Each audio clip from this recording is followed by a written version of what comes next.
Hi, my name is Gil Robertson, president of the African American Film Critics Association. Today, we're thrilled to be talking to the wonderful cast who makes up the hit HBO Max show, Welcome to Derry. We're going to kick things off by introducing you to the AAFCA members on the call today, starting with Michael Sewell in Washington, D.C., Evan Jackson in Los Angeles, Derek Dunn in Washington, Dana Abercrombie in New York, New York, Samuel Leggett, also in Washington, Jasmine Stevens in Tampa, Florida, Journey Green in Houston, Texas, Jill Monroe in LA, Nancy Green in LA, Niger Chambers. Niger, are you in the Carolinas or in DC? I'm in DC. I don't know why I always forget with you. Always. Anyway, I'm going to let you guys do what you do so well, and I'll see you on the other side.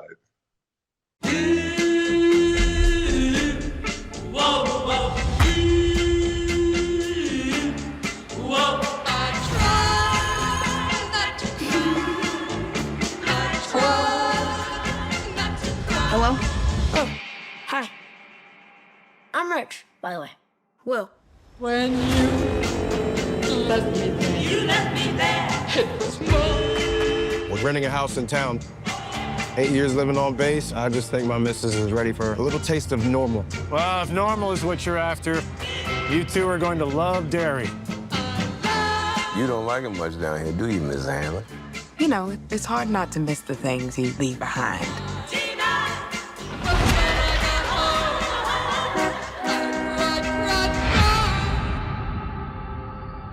We're getting into the swing of it, though. Starting to feel like home. Things happen here. We don't really talk about it. No one does. They never even found a body. But maybe we could figure out what really happened to him. Could have been a drifter. Do you think somebody could kidnap a kid and keep him underground? In the sewers?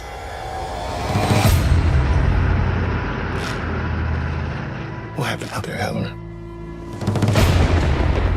We have 25 disappearances, 7 confirmed deaths, mostly children. Something bad's coming.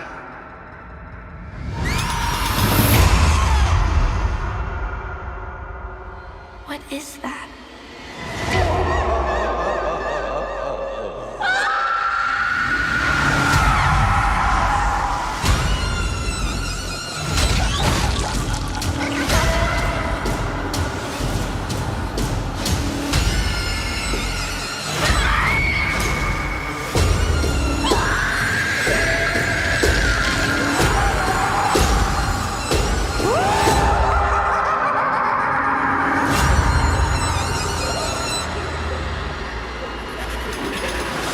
Hi, Michael Sowell from Washington, D.C. How are you doing? I'm very well. Good, good. First, congratulations with this show. Week by week, I have just been a fan of just all your characters, but more importantly, your performances, because definitely me and my wife have countless conversations even after each episode, because even though this is a supernatural show, there's a lot of realistic themes, even in 1960 to now, that we're still talking about. My question is to Chris. Chris, stepping into the shoes of Dick Halloran, a character deeply rooted in Stephen King's universe and such a vital figure to the Shining universe, comes with a lot of history and expectations. And I'm asking for you as an actor, what level of expectations that you know that the fans are going to have with this character, more importantly, you had with yourself trying to make this role your own? I'm going to answer that honestly. I can't really get caught up in other people's expectations because that'll make me go crazy. You know what I mean? Like, I think if I spent my childhood evolving into a person who can just stand on his own because of the work I do, I can't suddenly all of a sudden be like, I'm doing a TV show, I should care. I try not to care what people think so that I can give out the best possible product, as it were. Now, my expectations for myself are incredibly high. Like, I want to be good at what I do. I want to be grounded. I want to be a full human. I want to show emotional range. I want to lead my cast. I want to build a family. Like, I have big expectations when I work, which would transcend any of the audiences anyway. That's all. Well, I just want to say you blew away my expectations. And again, coming from Lucius Fox from Gotham to now, again, you've been killing it, brother. Thank you. Thank you, brother. I appreciate you. Evan Jackson from Young, Bold, and Regal. Congratulations to the cast for this show. I wanted to ask this to the entire cast. What have you drawn from your own experiences, your own life, bringing it to the character, considering this is a period piece show? For me, getting a chance to play Leroy was fun because I got a chance to ask my father a lot of his experience as a young Black man who also served in the Air Force. Um, him being raised in Chattanooga, Tennessee, and going overseas and meeting my mother in England, having me coming back to the States and traveling a lot. It was an interesting experience for me as a child that I sort of got to switch over on its head and ask him what it was like to be a Black man who had a lot of aspiration in the military, but also doing his best as a young man, raising a family in America. So getting a chance to play some sort of version of my father, at least who I think he is, but play him in the 60s, dealing with what you would deal with the Jim Crow era and things of that sort. That was probably one of the most exciting aspects of my personal life that I got to bring to the character. All right. Thank you, and congrats on being in the Odyssey as well. Looking forward to that. Thank you, man. I appreciate you. Nadja Chambers, the Culture Collective. I in on episode 7 here. It's a simple question. I just want to know about the production and everything that went into involving the filming of the barn scene. And then for anybody else who, obviously you two were inside of it in terms of how it being shot, but also anybody on the outside proxy, your involvement with it as well. I think this is 100% going to be the scene everybody talks about this season. No, it was it took us a long time to film it because it has to be choreographed. As a matter of fact, there was a day, Chris, when we were filming it, I think Jovan was filming another scene because we were filming in tandem. So we were filming about 3 to 4 episodes at the same time. And so Andy was working with us, and then he said, go across to another set, work with Jovan on something, and then come back and forth. And so we were running that scene a lot of different ways. It had to be choreographed, and it was intense. It was intense. What would you say, Chris? I still have the blocking, bro. Like this is to the point because this scene took, what is this? This took forever to establish the Black spot and create this safe place for these Black airmen to go. And of course, if you and Stephen King and you in America, Black people find something they like, it's gonna get destroyed. And so we had to, I mean, it was so much choreography, so much collaboration. That was actually, that was when I was really like, oh, we really are doing this, because a dance team, fight choreography, the actor, the principals, the background, the fire, the stunties. It was all this dance of, I knew I was gonna say dance. It was this dance where we all really had to communicate incredibly well in order to make that scene work over a month. I mean, that thing was long. It was long. I loved it. It was awesome. It was hot. It felt like being back on stage. Big time. Right? And then Leroy and I, Jovan and I, our shot was in the car pulling up to this scene, and I felt inconsolable, to be honest. Do you remember that, Jovan? I do remember what that experience was like because we were seeing the final or the end result of all that chaos that Stefan and Chris were talking about. And it was hard to catch up. But it was also like, it's like, though we're acting, it was like, you put yourself in that place, like a bunch of people were just burned alive, children and men and people that are like, brothers, sisters, people that you love, people who are just having a good time, having some space to just let loose. And you see how beautiful it's shot. They're dancing, they're singing, they're celebrating. And like, it was, for me, I like, it wasn't written that way, but I was really upset. Obviously my son was in there, but like, it's just, I remember Andy having that girl take off her wig, and it kind of shows how young she has, like 2 pigtails under the wig. Just like, it's just a devastating scene. I was just gonna say instantly sad, but then instantly pissed off about how the news covered it, the scene after that. Oh, Again, right. phenomenal scene, and everybody, I'm 100% confident is gonna be talking about that one. Thank you so Yeah. much for your time, everyone. Thank you. Thank you. Hello, Jasmine Stevens from Was It Good Though podcast. I want to say you all did an amazing job with this series. But my question is for Chris. What was the process that you took to prepare Dick to be mentally and emotionally prepared to confront his own demons along with the demon of Derry? Well, first I had to get my mind together. Like, so Chris Chalk had to get his spiritual practices together. I gave everybody an evil eye because I very much am like, we plan in some serious shit. You know what I mean? We really plan around, but this is not all fake. This is not just a movie. So first that. And then it's just building trust with myself, with my process, and with the collaborators. I think when you walk into a space that's so decked out and so fully realized, and then you're leaning on castmates like Taylour, Jovan, and Steph, my job gets easier and easier and easier. It's so funny. Everybody's like, it must have been so hard. And I'm like, nah, because we had the greatest support system. We had a cast that we all effed with. Like, we really get along. We really like each other. We get on each other's nerves, of course, because we all have strong opinions and we're all fully realized, we got some egos on us. But like, I believe that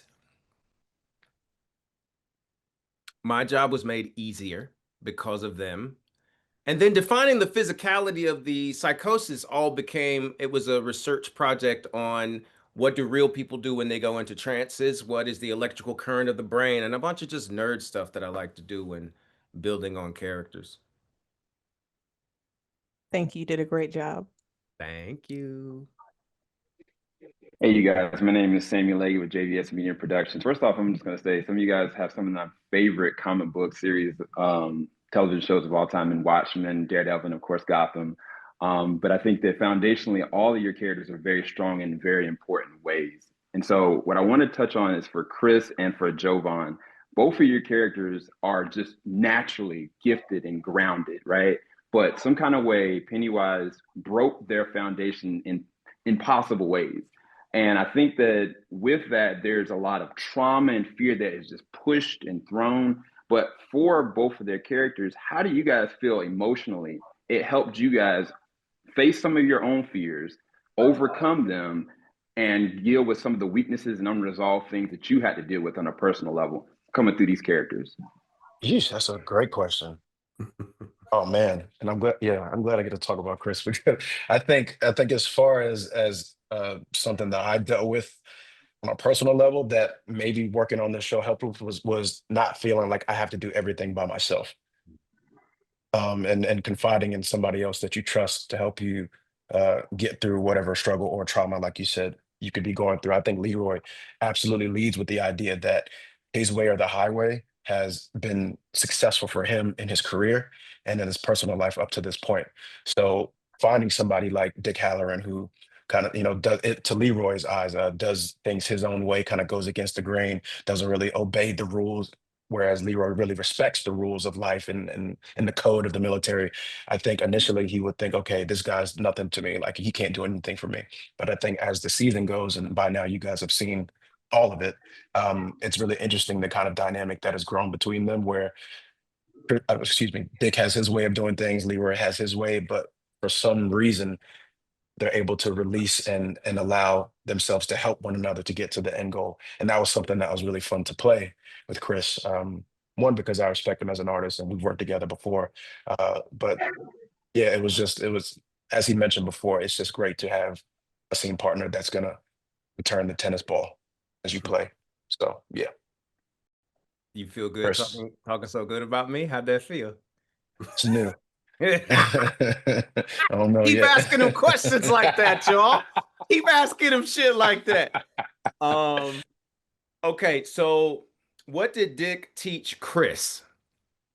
Probably some harder edges. I mean, I don't know. Dick doesn't care. I might care a little bit more than Dick, but otherwise, Dick didn't teach me much. I'm gonna be real. Like, I think Dick has a lot of emotional maturity that he needs to get, and not to judge him, but like all of this isolationism, all of this hating the people around him. And I understand it because he can read everyone's mind. Therefore, he can feel everybody's trauma on his skin. So that's why he can't trust people. But I think he's still becoming, I think he's still trying to become a fully realized human. And it is through the relationship specifically with Leroy that Dick, like this has nothing to do with Chris Chalk, but Dick realizes that through Leroy, oh my God, he realizes so much, like how beautiful family can be. He realizes he's not the most powerful person in the room and that he can have an ally, which I feel the same about Jovan. It's like so nice. We're walking down the street working on scripts together.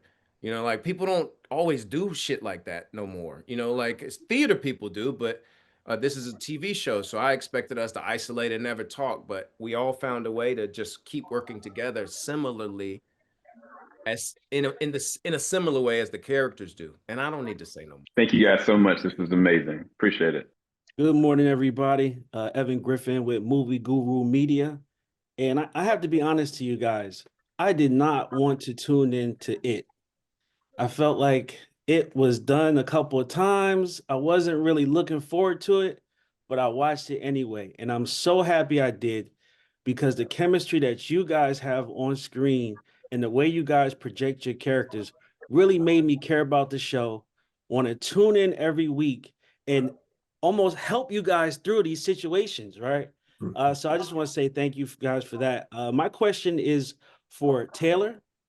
I want to talk about how you approached Charlotte as this sort of token figure in Derry, in the Stephen King universe or space, which we know which could be very light, and what aspects of her experience within that unsettling, racially charged environment were most important for you to amplify and bring to your character on screen?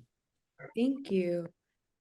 Also, full disclosure, my baby is just having a hard time napping, so I'm sorry, guys. I had to bring him over here. Well, you know, when you read something and it's presented, 1962 is already such a specific texture. It's already something so rich to work with because obviously it's wrought with our history, our ancestors, I thought about my grandmother who was my age in 1962. I'm a dancer first, so I always work from my feet up. I thought about, starched linen and ironing and, this woman's a homemaker and at home. And what was she watching? Probably a little bit of Betty Davis, probably a little bit of Carol Burnett, probably a little bit of, what was she listening to? What was it like, making the bed? What was she thinking? I thought about what dreams died with people who were homemakers, but had interests, who had feelings that they had so much to offer the world. I'd put all of that into Charlotte. Someone who was kind of bursting at the seams, who was ironed and buttoned up and did what she was supposed to do and very much loves her family, her husband, motherhood, but also wants to be out there and contribute in a big way, even though being a mother is contributing in a big way. But I just tussled with all of the kind of the complexity of being a person, a Black person, a Black woman person in 1962. And what was suppressed, and I also I think Charlotte is quite lonely, she's in this weird town. She has this sacral sense that something is not right. And she's almost like a little bit gaslit because she thinks something's not right. And people are kind of complicit. She has this run-in with this weird, these boys on the street. No one bats an eye. They're all looking at her like she's crazy. And I just found it all so fascinating and though it is very dark, the show is very, very dark. What better, I thought the 1962 of it all, the entity of 1962 and racial America in these relationships with a clown was just all the more kind of like a rich landscape to do something interesting. Yeah, because you definitely went in that police station and with no fear, so thank you for that. I know. Well, you know what? I think that people of 1962 were so scared but it's almost like they moved. It was like, but what are my options? Like, I have to try. Dana Abercrombie, The Coalition. My question's for Stefan. As Hank, he is the driving force for his daughter, making sure that he gets free. What I wanted to know is there is the beautiful support system that is explained, especially when it came to that barn in the hideout. And you're willing to sacrifice it all and saying, no, it's me instead of them being hidden. I wanted to know about that process of coming forward, not knowing what it could mean, but knowing that it could result in his ending, but then seeing how it resulted in that final flame out, you could say, that happened after that barn scene. Can you talk about that and deciding to step forward? I grew up in a house with my grandma, my mom, and my sister. And I grew up around a lot of great Black women and great Black men that stepped up when I was, a kid and didn't have a dad, was struggling, had a lot of anger in my heart. And I saw a lot of courageousness, growing up. And I saw people that stepped in my life and other people's lives so many times when they didn't have to. And he comes from that world. He's not 2025. It's 1962. Our heroes lived in their neighborhoods. They didn't move out to Hollywood. They didn't move away, right? And so I felt like for Hank, he's paying homage to the legacy that he comes from, right? He there's no other choice. What's the other choice? Right? There's no other choice. There's no other choice. He has no other choice. And I think that for me, I learned courage from him because, for the most part, I live my day, I'm chilling. You know what I'm saying? I don't live my day. Most of us don't live in extremes, but he's being forced to live in such a way where he has to be alive and make choices that I believe constantly push his family forward. And I fantastically believe that that Hank had a conversation with his wife before she passed away, giving birth. And she said, you better do everything in your power to make sure that our daughter, I got a daughter, grows up and becomes the beautiful woman she's supposed to. And he has an obligation and a duty that I think runs so deep, and it runs deep in our community as well. And that's what we always did. That's what Black folk did for each other. It was the non-market values that we believed in. And Hank believes in those non-market values because that's the only value he has. He don't got no American dream. So he lives for that. That's what he lives for. So I didn't have a choice. I had to either step up or I shouldn't be playing Hank. Thank you. It was a superb moment. Thank you. Thank you. Hi, Nancy Green here. And I have to say, first of all, it was a fabulous series. And I was really taken by how it was really showing like the behind the scenes of how these perfect suburban lives were really tainted with a lot of people and how that kind of represents a lot of what we see in the world, whether it's now or, back then. And I wanted to know also if you could talk a bit about that and about how all of your characters came together to help each other to fight this evil that was going on. That was just one of the best parts about the entire series. I Hello? think Steph, I think you just touched upon that in a beautiful way, talking about the non-market value between Black folks. Steph, can you hear me? Yeah, I hear you. Yeah, I think that sort of answers it as well. I don't think that any of these people. I think Leroy was definitely the last one of the group to come aboard because he was just so spearheaded into doing his job and doing what's right for America and whatever he needed to do for Shaw. But I think even the way and Taylor can speak on it, the way that she decided to take charge and, I'm going to put you in my husband's clothes. And Hank was like, you sure about that? You sure? You talk about Leroy clothes? You right? But just taking the charge, she was like, no, at some point I can't always go and ask my husband what's going on. I'm taking charge and I'm going to put you in these clothes. We're going to take you here, hiding you in the black spot and Chris saving the kids. And I think all of that, I think I would say after maybe episode 5, that's when that whole thing of like, okay, we Black folks, we're all going through what we're going through in the 60s, and also the sensational element of it, dealing with this monster. We're going to have to confide in each other, because as you can see, other folks are not going to chime in to come help us. We got to do it on our own. So I say that to say, Stefan, when you mentioned the non-market value that Black folks had back then and took honor in that, that was what I thought of as soon as Nancy asked that question. I don't know if everybody agrees, but Can you imagine? I was like, I disagree. I know. No.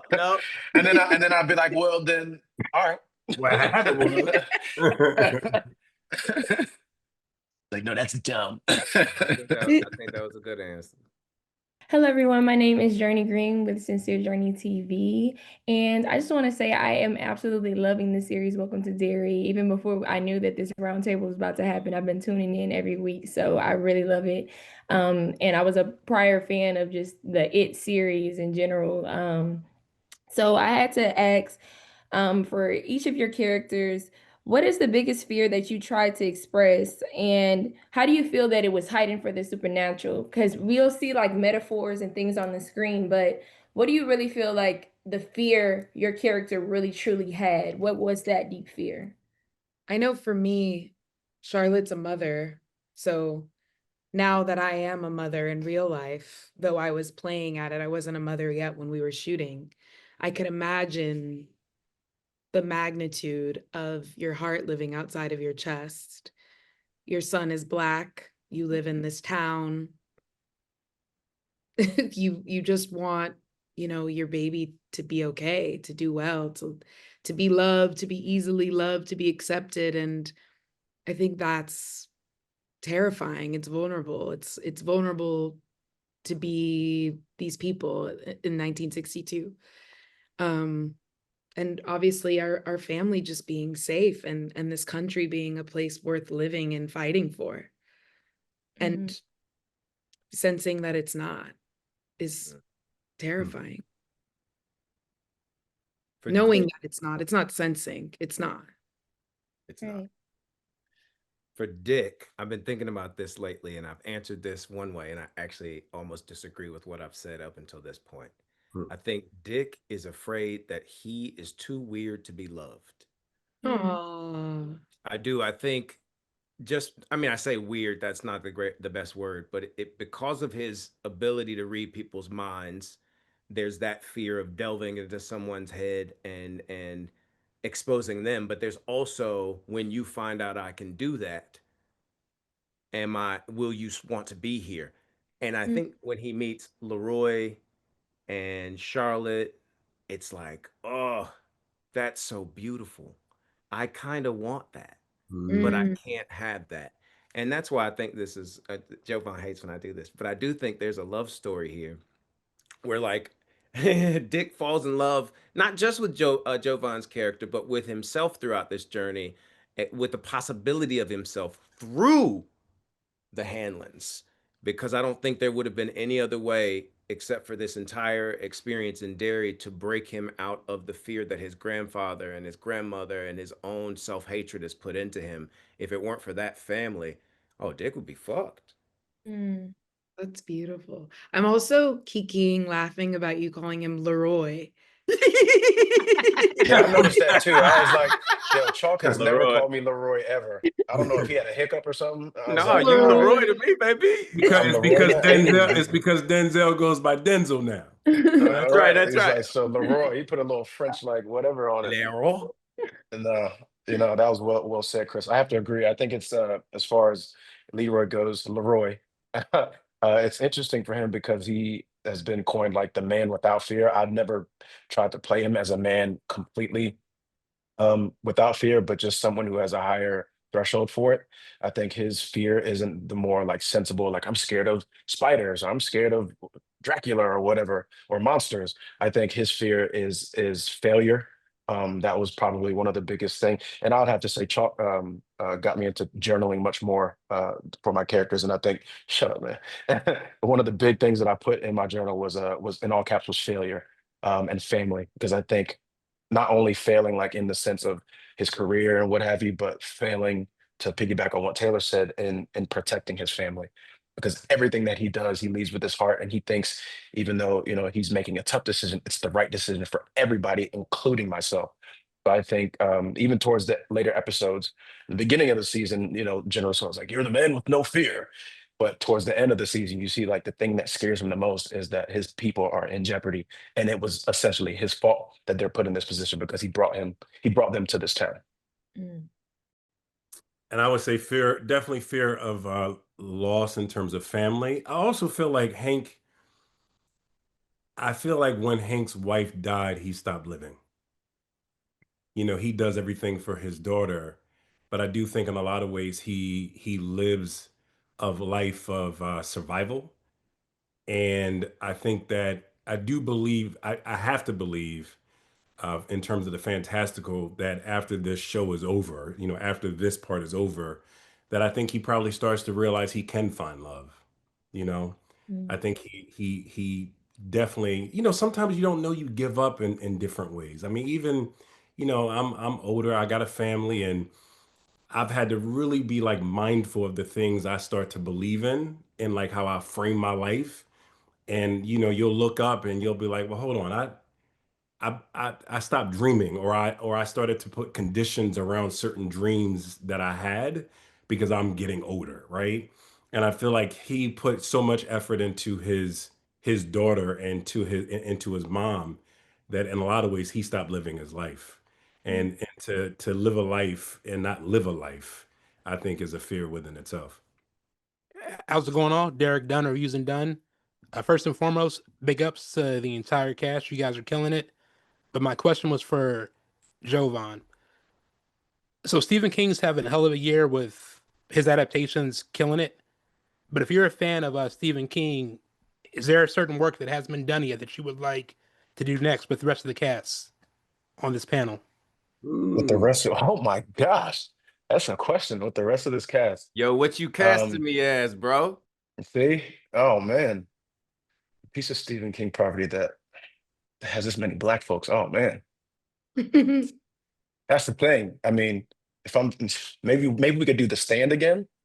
No disrespect to The Stand having already been done and me playing in that, but I think it would have been interesting to have that heightened version of COVID happening, and maybe us all playing family members and having to deal with, the world that's like shut down in a more aggressive way. I don't know who's seen The Stand or read the book, but it was much more an aggressive version of COVID, where it was like people were having like frog necks, and they would like have all this mucus come out and turn them into like weird zombie type people. But I think that would be interesting, only because I trust these three. And I know if it was some type of severe pandemic like that, it would be interesting how each of our types of thinking would help us to survive.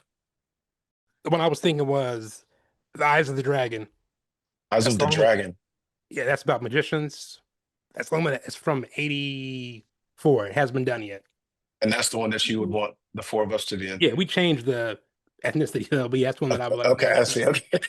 He said, yeah, we changing that. We wiping that clean. That's just going to be us. Well, hey, you called it. Thank From you. your mouth to God's ears.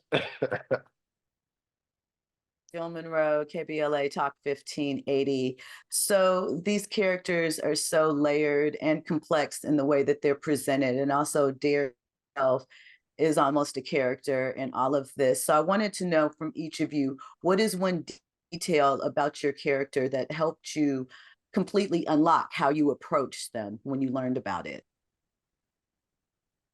It's a thoughtful question. I think, I guess I've kind of spoken on it, but I think don't you guys think there's just, when you're presented it's a period piece and you find out it's 1962, you already have so much to unlock. There's so much material, there's so much pain, there's so much glory, there's so much people danced and learned and held hands together in the streets. People were fighting, people were trying, people were like, I mean, we're here. So Yeah. we're here because of somebody who said no and somebody who said yes. So that's already a lot to work. Yeah.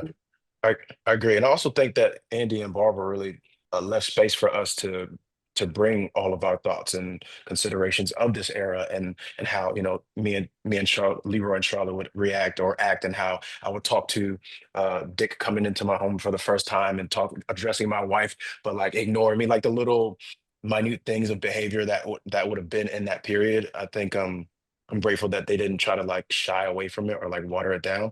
It was kind of like, you know, that's an experience that all of our relatives have probably surely have lived. And so we come in to these scenes with like a different flavor of just familiarity. And I think it was really cool to have that openness to be able to explore it and not even really have to check in too much. You know, with, you know, the boss is just like, we're at dinner and we're doing that dinner scene episode, what is it, Chalk 3? 3. And it's like the three of us were just kind of playing. I don't They remember gave too us a much lot like, of freedom. They gave us a yeah, I lot don't of remember them freedom being with like, our Taylor, characters. Charlotte wouldn't say that. I feel like they was like, Taylor, do you? And we were just going for it. We had a lot of freedom with our characters. They So like much. they very much made us, they trusted us. Once we got the roles, they were like, Do okay, your whatever. job. Do your Right? job. Was that Yeah. everybody's experience, right? I Yeah, don't yeah, think yeah. anyone was like, I don't think it's like that. It was kind of like, you know best. I I know. think that. I'm Go, sorry. go ahead. No, you go. You I was go. going. I was going to actually bring you up too. What helped me was remember when. Remember, I was talking to you about the home, like Hank's home, and I was just like, man, this home. You know, listen, everybody that participated and you know gave their talents did a fantastic job. But when I walked in the home, that said, when I walked into Hank's home, I was like, this is not a black home. It's just not a black home. I was like, I grew up in a black home. This is not it. You know what I'm saying? I grew up where there was plastic on everything because we had to keep this thing for like the next 10 years. Yep. And there was a smell, and you know, you had Martin Luther King and Malcolm X and with the cross, and where's the Bible? Where's the other Bible? Where's that? Where's the TV on top of the TV? Like the things that, you know, you can go into a lot of homes and find, no matter if you went to, you know, the hood in LA or Detroit or DC or, you know, the Carolinas, it really didn't matter. And I wanted to make sure that that was there because I felt like if black folk watched that scene and it didn't pass the sniff test, you weren't going to believe a lot about Hank and his family. So like to me, that had to be very, would you say that had to be so, remember I talked to you about I that. remember this. I I was like, remember this cause whole this isn't, conversation. and I would just sit in there. I didn't film for like 3-4 days. I just sit inside this place for like hour at a time. And I'm just like, man, this ain't, nah, we gotta, right? And just sleep on it and come back like, what about this? And what about that? And what about this? And what about that? And that was the fun part because they gave us so much more space. They gave us so much space. You know, I didn't want it to feel like it was a prop. Wow. So wait, did you end up getting plastic put on the couch? They didn't do that, but they put like the Bible, they put Martin Luther King, the cross, like this stuff wasn't there. Mhm. And I'm like, this has to be That's in. cool. I didn't know that. Yeah, I'm like, come on now. Like, you know what I mean? Like, where are these Sniff test Ebony is magazines? crazy. Where the Jet magazine? Where the Ebony? Yeah, Jet, yeah. Try to get those things because that was in every black home. They were, you know, certain things that made up a black home, especially at that time. Crisco. For Dick. Exactly. Our government cheese. Crisco and that little like metal tin where you put the old shit in. Right? Mhm. Come Yeah. on now. Okay. For Dick Halloran and Chris Chalk, I think it was important to remember because Dick's not super like happy when we meet him during this show, but remembering the joy that he does have in his life and that he's chasing is the key to Dick, knowing that he's doing all this for his version of joy, his version of getting back to New Orleans and listening to music and cooking and dancing with the ladies. Like to him, if I can keep that in mind, that makes all of the pain that is episode 1 through 8 worth it. Amazing. Thank Question for Jovan and Taylor. Regarding you guys being a married couple within Derry, also married as well, and I thought in terms of the dynamic you both have, and especially in the conversation regarding your son, was very powerful, and those performances, it just speaks to you guys' chemistry. I wanted to talk about as a performer, do you guys discuss as you being parents or soon to be parents at the time, talking about how you want to display the level of fear, even though it's a supernatural element, but also in 1962? Yeah, when Jovan and I met, we had a really fun little kiki at coffee, and we talked about just like we wanted them to feel familiar, we wanted them to feel like people that you know. And we, Jovan made an amazing playlist for us that we shared. It was Shar and Lee, or Lee and Shar. And we talked about, these kids probably met when they were like 14 and were together all the way up. So they had Will, and just how many times they probably moved, what that was like. Jovan's father in real life is a flyboy. He was a flyboy, right? He wasn't a pilot, but he was in the Air Force. He's He in was a in the Air different. Force. There was Yeah. just all this stuff that informed their lives. And I think Jovan and I both wanted them to feel real and lived in, and like they really love each other. They Yeah. just circumstantially, they have the weight of the world on their shoulders, and they have the weight of this strange job that he does that causes them that it just causes this friction, this like great tension for television. Agree. And I think I remember when we did meet, the first meeting we had it was in LA. And went to that coffee shop. I don't remember the name of the coffee Blue shop. bottle. But we, both brought our little notepads and just writing shit down and just talking. And it was like a free form. It wasn't any type of, I can be very structured in how I like to do work to the point where it can be crippling at times. And I think what was refreshing was Taylor was, she had a way of just making me relax a little bit. Like we're gonna figure it out. And I think what really was meaningful for me as an actor was remembering that Leroy and Charlotte can be drastically different, but they've still made the decision that we are two different people, but we love each other. And I don't know if you remember this, Tay, but I had sent you a text. It might have been in pre-production right before we started. I mean, like everybody was in Canada. We were about to start. I just was wondering after all the episodes, I was like truly, does Charlotte love Leroy? I Because I do know that, remember that. And I was like, yeah. oh, here we go. And I wasn't even trying to be like deep Oh, that I night or know. anything. Like, I she's just know. like, come on. I was like, because back then, No, there's so yeah. many people that married for No, reasons it's outside of beautiful. love. It's obligatory. Yeah, no, Yeah, it's like, so I'm I was just curious because I'm curious as to when we're really getting to the nitty-gritty of things that are happening in Derry that may convenience one person but inconvenience the other. Is the love still there? And you see Leroy and Charlotte go like this throughout. And I think what was again refreshing in our banter back and forth is no matter how much there's a bite by one other person, love you. they come back You to know, each other. Yeah. yeah. And that was a through line for every scene, no matter if we were arguing or if we were kicking at the table, it didn't matter. That was a through line. So yeah. It was so sweet too, because you, Jovan, are like such a sweet, like ooey gooey, sensitive boo boo head. And you very much, you're like, I'm tired of them bickering all the time. And I'm like, he was like, so like, it's just sweet. Like, Jovan doesn't want to be arguing, ladies. Jovan doesn't want to be arguing. No, he don't want to But argue. Leroy and Charlotte, the stakes are high. Stakes is high, and shit is stressful right now in Derry, Maine. Yeah, get us out this town and we don't have to fight. Yeah, and like I said, and it's like, how many times have they argued about that? Damn. Thank you.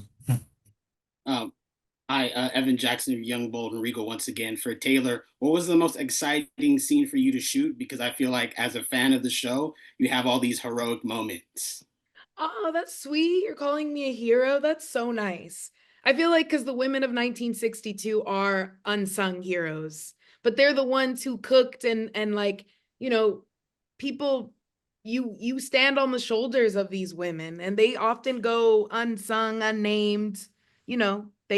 They just they take care of, they're the nucleus of people's dreams. They're like the center. So thanks for saying that. I also just forgot the question. I was I heard asking, hero and I just went with it. But what was the most exciting scene for you to shoot in the show? oh, I really enjoyed our Dick, Leroy, and Charlotte's dinner. But then I really enjoyed is it episode 6 or 7, Jovan, when we have our argument and she threatens to leave Yoa? It was it must have been 7. 7?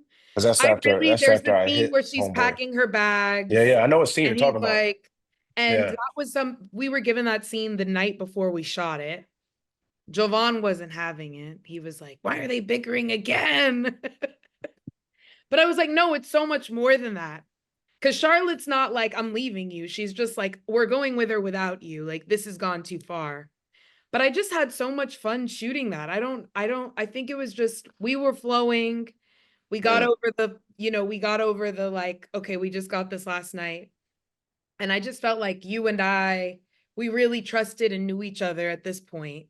And we're trying things and our blocking. And like, I thought that Jamie gave us a lot of freedom in that scene. I just really enjoyed that. There's this very small part where I'm like, kind of like shaking my hips, like, well, and I had a lot of fun with that. So I don't know, it's not the sexy answer, but I really enjoyed shooting that scene. Thank you and good luck on award season. I feel like this show deserves Emmys and individual Emmys for you all. Thank you. Oh, thank you. God bless you. Well, thank you. Thank you, Chris, Taylour, Stefan, the entire cast. You guys are, Jovan, of course, are just wonderful. We really, really, really have enjoyed this show. Thank and, looking forward to seeing what's happening next, Thank So, you. on behalf of the world's largest group of Black film and TV critics, we thank you for, again, your time today, and we thank you for watching this edition of AAFCA Roundtables. Have a great day. Thanks, everyone. Thank you.